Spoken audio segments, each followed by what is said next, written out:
Hello दोस्त, दर्पण शिक्षा केंद्र में आप सभी का स्वागत है। जैसा कि आप लोग जानते हैं कि हम लोग तैयारी कर रहे हैं सीटेट दिसंबर 2022।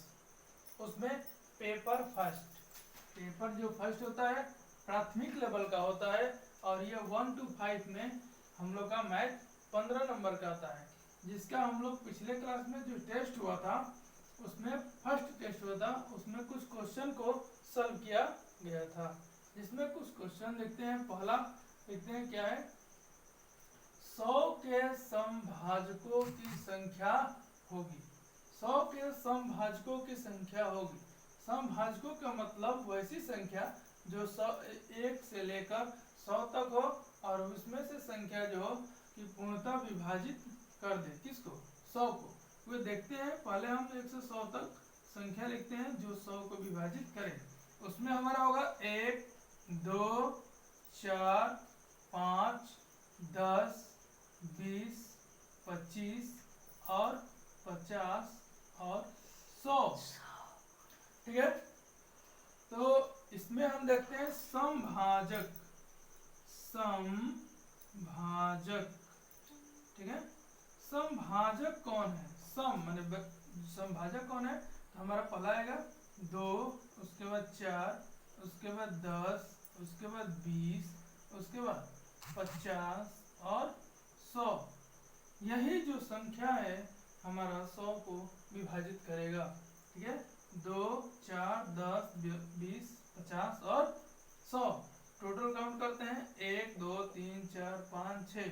ये संख्या टोटल कितना हुआ? 6। ठीक है, तो ऑप्शन देखते हैं कि हमारा दिया हुआ प्रथम में पहला ही ऑप्शन दिया हुआ है 6। इसका आंसर होगा 6। ठीक है,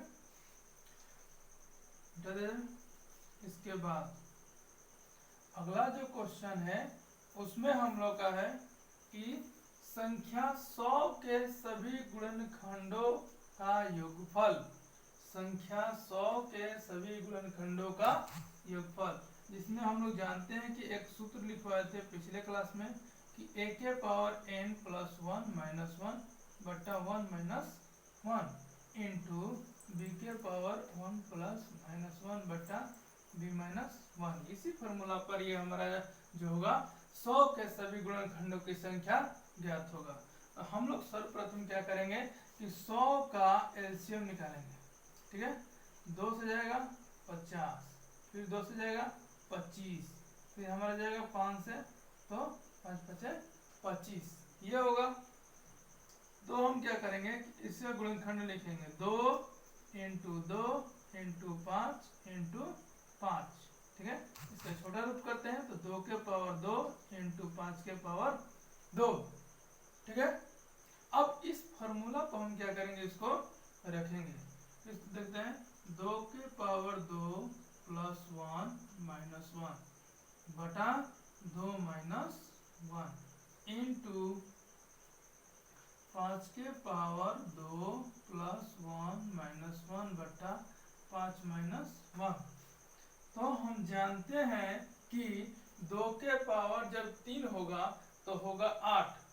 ठीक है, यहाँ पर देखते हैं 2 इंटू 2 इंटू 2, 2 दूनी 4, 4 दूनी 8। 8 में से 1 घटेगा, 8 में से 1 घटेगा तो कितना होगा 7, और 2 में से घटेगा तो कितना होगा 1। ठीक है, अब आ रहा है 5 के पावर 3, 5 इंटू 5 इंटू 5, 5 5 25, 25 5 125, 125 में 1 घटेगा तो कितना होगा 124। 124 बटा 5 माइनस 1 ये होगा 4। ठीक है, अब इसको हम कटाते हैं तो चौथी है 12, चौथी है कितना होगा 12 और 4 एकम 4। तो ये हमारा जो हो गया मल्टीप्लाई करेंगे, बच गया है 7 और इधर बच गया है 31। अब इसको गुणा करते हैं तो 7 एकम कितना होगा, ये हमारा हो जाएगा 7 और 7 के 21, 217। 217 ऑप्शन कौन सा है? पहला में 215, 216, 217, तीसरा ऑप्शन सही होगा। यानी संख्या 100 के सभी गुणनखंडों की जो संख्या आएगा कितना आएगा 217। ठीक है,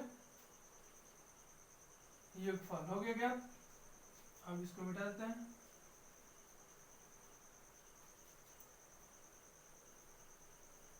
गुणनफल निकल गया।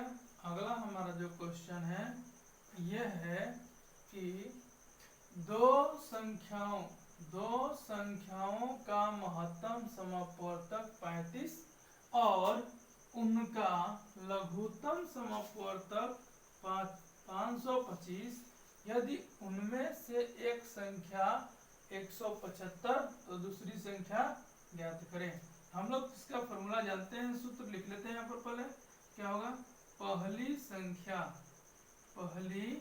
संख्या इनटू दूसरी संख्या, पहली संख्या इनटू दूसरी संख्या बराबर एलसीएम गुणा HCF। ठीक है, अब इसमें रख देते हैं। तो पहली जो संख्या दिया गया है कितना 175 इंटू दूसरी संख्या x मान लेते हैं। ठीक है, अब दिया गया है एलसीएम बराबर कितना है, तो एलसीएम बराबर है 525 इंटू HCF बराबर कितना हो दिया है, तो दिया गया है कि 35। ठीक है, अब देखते हैं जब हम इसको ऐसे किए तो हम यहाँ पर कर सकते हैं कि x बराबर गुणा है तो उधर जाएगा तो भाग होगा। 525 इंटू 35 बटा 175। ठीक है, अब जब 175 आ गया तो इसको कटाते हैं, ये कितना होगा, ये होगा 7 5 है 35, 5 और इसको 7 बार कटाएंगे तो कितना, 7 दूनी 14 और फिर बचेगा 3 तो 7 5 है 35। ठीक है, अब इसको क्या करेंगे, 25 को 525 से भाग दे देंगे। ठीक है, तो 25 दूनी कितना होगा 50। ठीक है, और उसके बाद कितना होगा 25 से कम 25, तो ये हमारा जो बचेगा 21 इंटू 5 हो जाएगा बराबर 21 5 105। देखते हैं ऑप्शन दिया गया है कि 105 किस ऑप्शन में है, तो पहला में 75, दूसरा में 85 और तीसरा में 95 और चौथा जो ऑप्शन हुआ हमारा 105। ठीक है, इसको मिटा दीजिए। अब देखते हैं अगला क्वेश्चन। अगला क्वेश्चन जो है हमारा 2 अभाज्य संख्या, कितना दिया है, 2 अभाज्य संख्याओं का महत्तम समवर्तक होगा। ठीक है, अभाज्य संख्या उसे कहते हैं जिसका HCF हमारा होना चाहिए 1। इसका मतलब 5 और 6, इसका HCF क्या होगा, तो हमारा होगा 1। ठीक है, तो वही कह रहा है 2 अभाज्य संख्याओं का महत्तम समवर्तक कितना होगा 1। इसको निकाल कर चेक करते हैं। ये 5 को 6 से करेंगे, भाग देंगे HCF निकालने के लिए, तो हमारा होगा एक बार में तो जाएगा 5 फिर देगा 1। ठीक है, अब इसको फिर हम ले जाएंगे 5, कितना बार में 5 बार में आएगा हमारा, कट जाएगा। तो ये हमारा जो हुआ 1, ये हुआ HCF बराबर 1, यानी कि 2 संख्याओं का HCF जो होता है 1 होता है। ठीक है,